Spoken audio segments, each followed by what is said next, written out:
There is always someone watching. Welcome back to Boiler Wild. My name is Eric Johnson. Episode 26. Sorry for the brief break in episodes. I have just been busy. No excuse. We're all busy. But man, I never really understood how hard a podcast is to come up with ideas and talk about something fresh, something new, and not just do the whole interview a bunch of people thing. But like I said in earlier episodes of this podcast, talking isn't my thing. I'm an introvert, and this podcast is not the most fun and exciting thing for me, but I am doing it. I think it will eventually provide value. It may not do it now, but we are dedicated to the mission. So I will get more consistent. This episode was supposed to come out earlier, but I went to go record it and got a phone call. The phone call led to me having to do something, and all of a sudden it's 1 a.m. and I am like, what's the point? Why am I going to record a podcast episode at 1 a.m.? You gotta bring the energy. So yesterday, I was at the grocery store, and when I go to the grocery store, sometimes I'll just park and just sit in my car for like 10 minutes or so and just watch people. Yep. Watch people. People watch. People watching is always interesting for me. But I'll pull up, and if you go midday, late day, evening, it's busy, but it's not packed. So there are open spots at the grocery store parking lot, and there's people regularly going in and out. And I watched 4 different people all push their carts, all load up their cars with their groceries, and then they all put their carts like in the center divider, the parking spaces. It's in the parking spaces, but if they put it in the center, then they hope that it's not going to be out of the way. They just kind of push it over there, leave it. Nobody's around to see them. They don't even look around for a cart return, but they just leave it there. They care. Yep, good enough. And then they get in their car and drive away, and not even a second thought about it. 4 people. And that is one of the things I can't stand. The 2 things I can't stand are people not returning their carts in a parking lot and people not re-racking their weights at the gym. I think it's both of those are the basic show of your integrity and your ability to respect others. The cart return, I've heard people say, oh, well, that's why they pay employees to return carts. Do you think companies would spend money on cart returns if they just expected people to just place the cart anywhere in the parking lot? Like, why would we spend money on cart returns if we're just supposed to just pick up carts wherever in the parking lot? There's a reason we have cart returns, but it is one of the most basic things people can do to return a cart. And this is not this grocery store parking lot. This is not a huge parking lot. We are talking maximum 45-second detour to return a cart. Maximum. So we are not, walking across an entire parking lot or walking it all the way back to the store. No, there's a decent amount of cart returns. And I mean, I've seen carts not returned 10 feet away from a cart return. The people just push it up on the curb. It's good. Somebody else will get it. And I think that kind of thinking, I think so many people think like that "Ah, it's fine. Ah, nobody else is looking." How many people, this is what I've always wondered, how many people would r return their cart if they knew somebody else was watching? Like, if there was a camera crew for the news station in the parking lot and they knew thousands of people were watching, would they return their cart? Like, how many people know it's the right thing to do, but don't do it? Because I don't believe there's any amount of people that believe that have no thought of, I don't know that I'm supposed to return my cart to the cart return. Now, I'm sure they are out there. If you grew up and your parents never told you to put it in the cart return, but even then, you would see a cart return and be like, oh, what's that for? And then you see carts, like, there is some thought in their brain that says, hey, I need to put this in the cart return. But since there is no consequence and no peer pressure of, hey, you need to put this in your cart back, they just start putting their cart wherever they feel like it, and now they never put it back in the cart return. And I think, I don't know, this mentality of nobody's watching, it's fine, and it doesn't hurt anybody. They pay people to put carts back. I think that bleeds all throughout society, and why a lot of Americans are the way we are, in that we are self-centered and lazy. And if you can be better than that urge of not returning your cart or not re-racking your weights at the gym or not throwing away your trash, I mean, you're at the rate America and society is going, I mean, you are in minority. And I think it's so important to be a respectful human and respectful of other people, and doing things that you know should be done even though nobody else is watching. I believe that's the definition of integrity.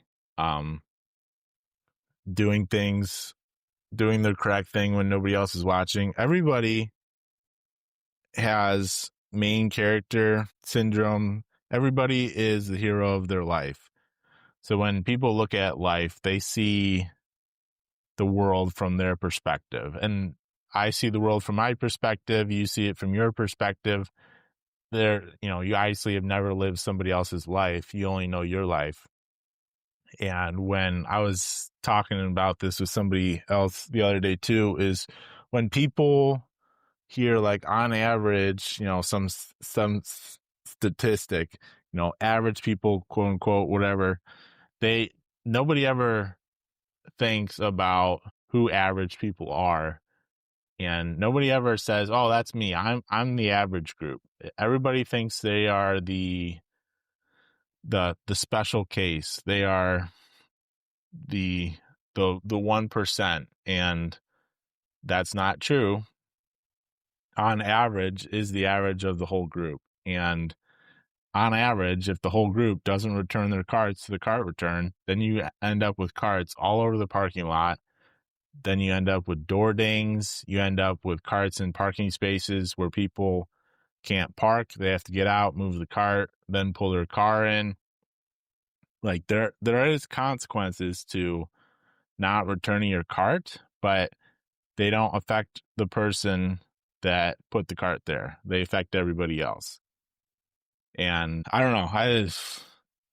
It's the wildest thing to me. I'll return carts.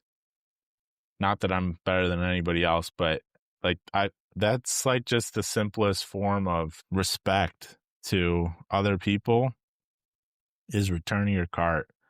And I understand that I am operating in a system, and the system is, hey, return your cart to the cart return, and then our employees will pull carts out of the cart return and push them in the store, And then when you get in the store, you have a cart to, go shopping with. And that's the system that's supposed to happen. And when people believe that they're the exception and that they can just push their cart wherever and then have no integrity about their actions, I think that bleeds to other areas of their life. I have a hot take, but I would say that if you can't return your cart to the cart return at a store, you're unemployable. And that may upset some people, but I truly believe that. If you can't do the most basics of basics when nobody is watching or instructs you, you are unemployable. How can an employer trust you to do your basic job? We're not talking about going above and beyond and all the extra work and being a star employee, whatever.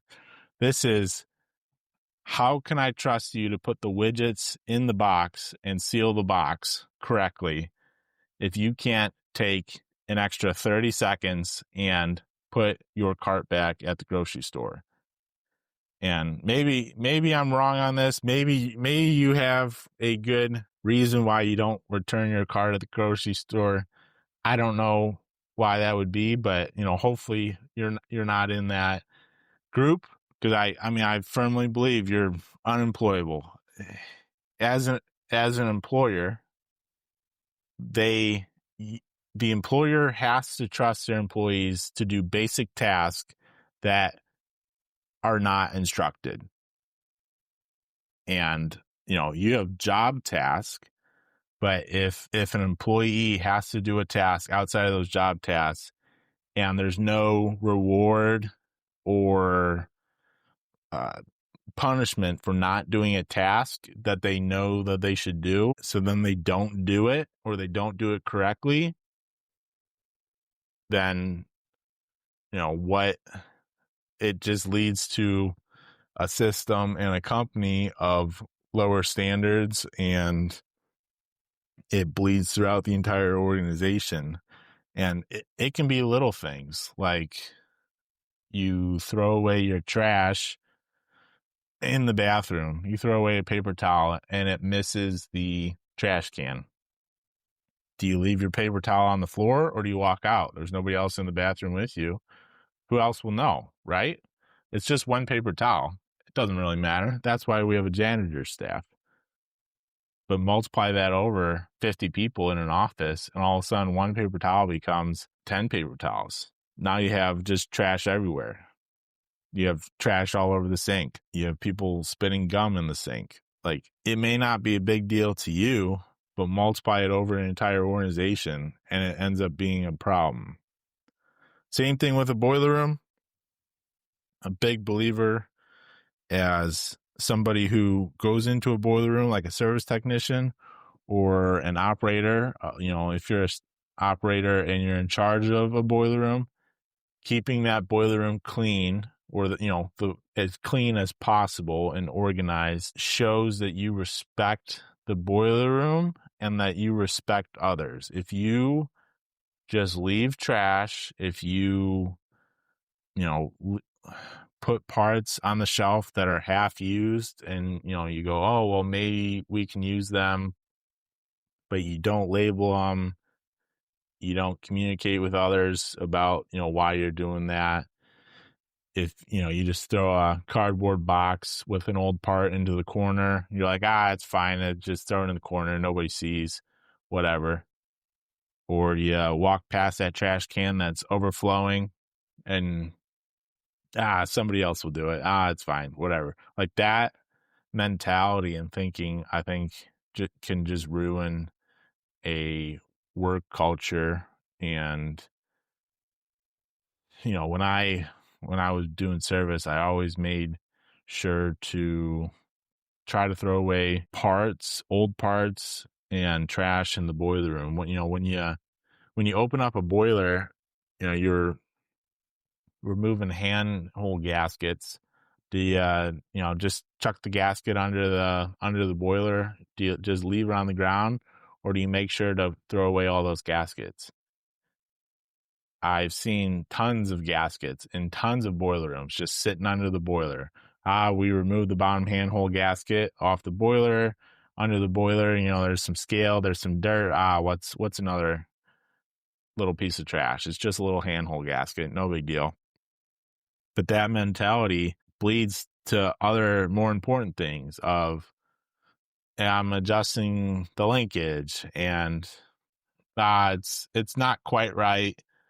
It really needs to be this, but it's fine. It doesn't matter. Nobody will know.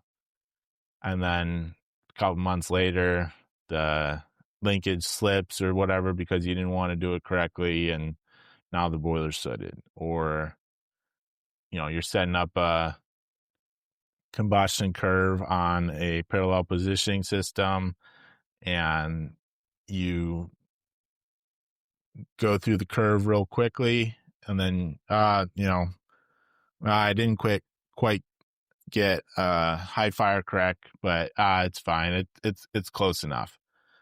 Well, what's close enough? Is it correct? If you can do it more correctly, you should. And obviously, there's limits to this, but this close enough, good enough mentality, or nobody knows, nobody's watching, it doesn't matter. Like you have to hold yourself to a standard at some point. When you are working by yourself or with a small team of people and there's not tons of structure around you, you have to hold yourself to a standard. And what that standard is will vary on, your job tasks. But when you're in a boiler room by yourself, working on a boiler, and, you're cleaning gasket surfaces and washing out control lines, and maybe you're opening up the boiler for the summer or whatever. Are you making sure to cross your T's and dot your I's with the boiler? Are you making sure to prep the boiler so that the person coming back in October to close it has an easy close? And so that you're gonna do a little extra work, or are you gonna cruise and just do the bare minimum so that when the person that comes back in October to close the boiler ends up having to do more work? When you pop open the low water cutoffs, do you clean the gasket surfaces so that the other person that comes back can just pop on a new gasket and close it? Or do they gotta clean all the gasket surfaces? Like there's a huge difference, and it makes a huge difference for the people that are closing the boiler. There's nothing worse than coming in and closing a boiler and then having to take a ton of time to clean all the surfaces and do all these little knick-knack things that end up taking a ton of time when the person opening the boiler, was screwing around on their phone or, just going slow and taking breaks or whatever. And they understood that, oh, well, my job is to open the boiler, but it's not, nobody's making me clean the gasket surfaces. Nobody's making me pick up the trash. Nobody's making me hang the fireside gaskets so that when they close it, the gaskets are ready to go. Nobody's making me, clean the blower wheel. There's all this little stuff that makes a huge difference when somebody else comes behind you and now has to do it behind you. And you had the opportunity to do it. You had the time to do it, but, you dragged out the day. You took a long lunch. You do all this kind of stuff. And then all of a sudden you're like, whatever. I ain't coming back, so it doesn't affect me. But now you have a coworker coming back in October, and then they gotta, close the boiler and do all those little things. And there's nothing worse than coming to close the boiler and you find the control lines are not washed out, the gasket surfaces are not clean, and all this little stuff. And then you're like, man, who opened this thing? Why didn't they do this stuff? And it just comes down to standards. And, obviously an organization should have standards, but when you're working on mechanical equipment, it is very, very hard to have a standard for everything. You can't have an SOP for everything. Everything's different. Even if you're a operator, stationary engineer in one facility, it's still very hard to document and process every single item that needs to be done and how it should be done. That's the major stuff, and expectations can be documented, but there's so many minor details, so many things that change constantly that having an SOP and documentation for it is not realistic. But if you go in with the view of you're in a system, you're working with other employees of this system, you are working with other people, you respect them, and you understand that these little things that you do or not do add up and affect other people. Throwing away the trash in the boiler room affects other people. Washing the floor in the boiler room affects other people. Cleaning your gasket surfaces affects other people. Pushing your cart back to the cart return affects other people. You may not see the consequences. You may not see the other people.